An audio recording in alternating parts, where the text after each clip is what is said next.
চলো তোমাদের সঙ্গে একটা জায়গা আমি শেয়ার করছি, যে জায়গাতে প্রতিটি বাংলা সিরিয়াল বা সিনেমা তৈরি হয়।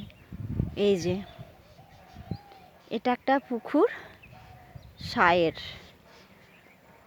এটা হচ্ছে সায়ের, একটা মস্ত বড় দিঘির মতো সায়ের। এইখানে কিন্তু প্রতিটি সিনেমার যত আর্টিস্ট আছে এখানে কিন্তু আসে, তো চাইলেও তোমরা আসতে পারো ভাইরাল করার জন্য ছবি। তো চলো একটু তোমাদের সঙ্গে শেয়ার করছি। এই যে পুকুরের পাড়, দেখে নাও কার কার ভালো লাগছে, লাইক কমেন্ট শেয়ার করবে বন্ধুরা। এই যে আমাদের এটা সায়ের, তোমরাও আসতে পারো শুটিং করতে। চলো বন্ধুরা, আবার পরের ভিডিওয় দেখা হবে।